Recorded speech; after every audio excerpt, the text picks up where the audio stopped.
Yes, ready. 3, 2, 1 start. कुछ माह पहले एक नज़दीकी रिश्तेदार के वैवाहिक कार्यक्रम में जाना हुआ। विराम।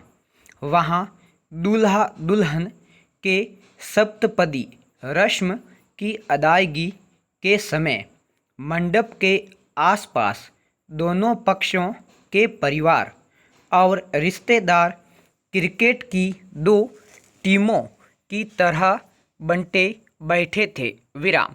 रस्म से पहले पंडित ने दुल्हन की मां से सिंदूर, मंगलसूत्र आदि सामान मांगा, जिसकी सप्तपदी के वक्त आवश्यकता थी। विराम।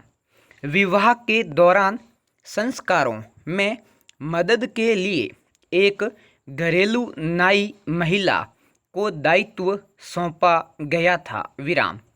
दुल्हन की मां ने उसे इशारे से एक सामान लाने को कहा। विराम। वह सामान सोने का मंगलसूत्र था। विराम। उस महिला ने खोजा लेकिन नहीं मिला। विराम। इसके तुरंत बाद ही दुल्हन की मां ने उस महिला की ओर न केवल संदेह की दृष्टि से देखा, बल्कि मंगलसूत्र की चोरी का इल्ज़ाम भी मढ़ दिया। विराम। यह जानने समझने की आवश्यकता ही नहीं समझी कि मंगलसूत्र को एक बार फिर ढूंढ लिया जाए। विराम। पैरा। आसपास सभी की संदेह से भरी नज़रों का सामना करती उस महिला की सांस धौंकने की तरह भांति चल रही थी। विराम। आँखों से आंसू बेलौस बह रहे थे। विराम। रोते हुए वह यही कह रही थी कि मैंने चोरी नहीं की। विराम। मंगलसूत्र उसी सामान में रखा था। विराम। लेकिन वहाँ उपस्थित सभ्य समाज के संभ्रांत लोगों के पास न उसकी बात सुनने की सदिच्छा थी और न उसे बेकसूर समझने की नैतिक जिम्मेदारी का भाव। विराम। अगले कुछ मिनटों में मंगलसूत्र मिल गया। विराम। उपस्थित लोगों के लिए वे कुछ मिनट होंगे, लेकिन उस गरीब महिला के लिए वह एक युग के समान था। विराम। इतने वर्षों से कायम विश्वास टूटने का दर्द ही उसके चेहरे पर नहीं झलका, बल्कि भविष्य में काम न मिलने की परेशानी से उत्पन्न मानसिक आलोड़न की पीड़ा भी थी। विराम। पैरा। मंगलसूत्र मिलने की बात से भले उसके होंठ स्मित मुस्कान की झलक देने लगे थे, या आँखों के कोनों से गाल पर गिरते नमकीन पानी की लकीर खींचनी धीमी हो गई, लेकिन आत्मसम्मान का भाव पूरी तरह विलीन था। विराम। विश्वास की वह नाजुक डोर भले टूटते टूटते बची थी, लेकिन गरीब का आत्मसम्मान बुरी तरह कुचला जा चुका था। विराम।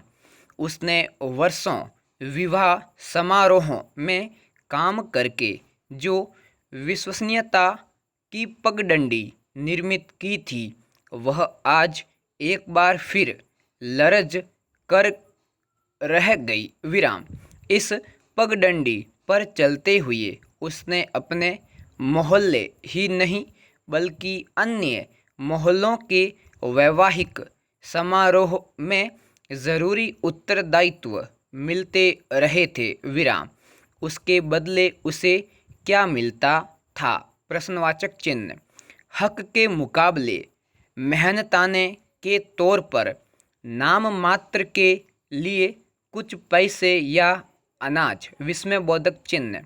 अब विश्वास नहीं रहा तो भला भविष्य में कौन काम देगा? प्रश्न सूचक चिन्ह पैरा।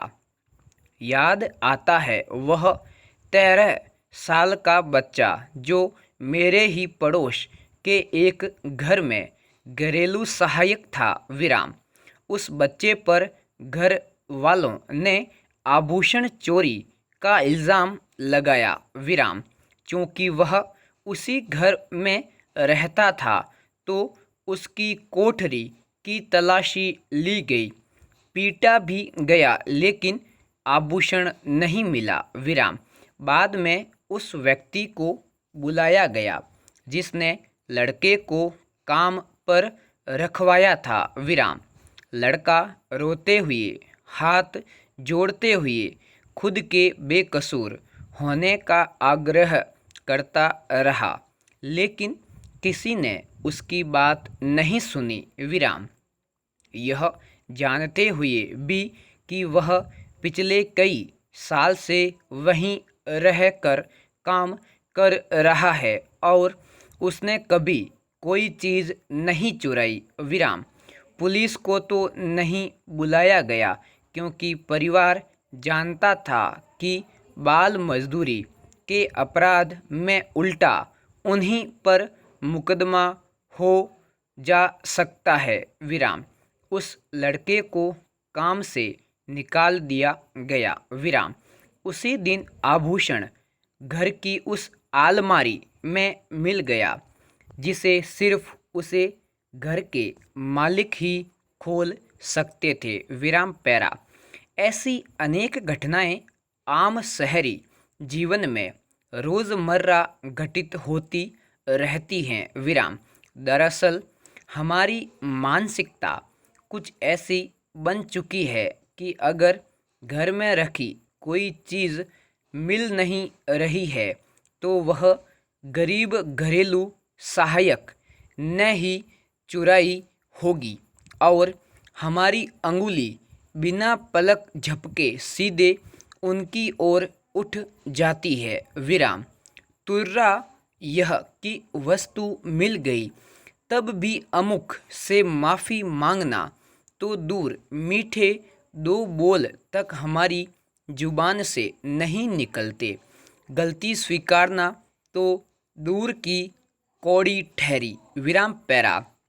हमारी मानसिक विकृति ने यह स्वीकृति दे दी है कि गरीबी बेईमानी का पर्याय है विराम। भौतिक पदार्थ का अभाव चोरी या डकैती को प्रेरित करेगा ही विस्मयबोधक चिन्ह। क्या इस तरह की धारणाएं हमारी संकुचित और कुंठित मानसिकता की देन नहीं है?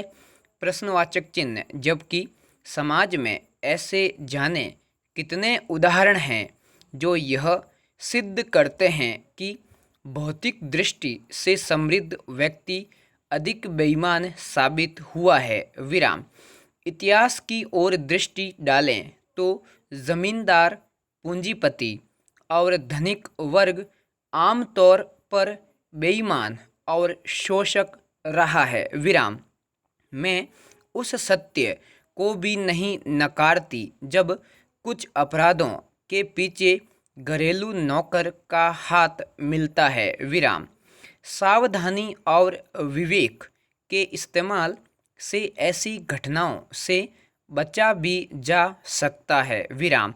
लेकिन यह भी ठीक नहीं कि हर छोटी छोटी वस्तु गुम हो जाने के पीछे हम उन्हें अनावश्यक रूप से तिरस्कृत करें विराम। यह तिरस्कार भी कई बार बड़ी दुर्घटनाओं का कारक हुआ है विराम।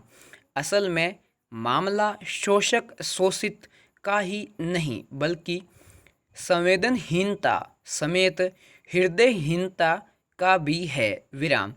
असल में शास्त्रों में जिसे मिट्टी कहा गया है वे भौतिक वस्तुएं इंसानी भावनाओं से कहीं ऊपर ठहरती है।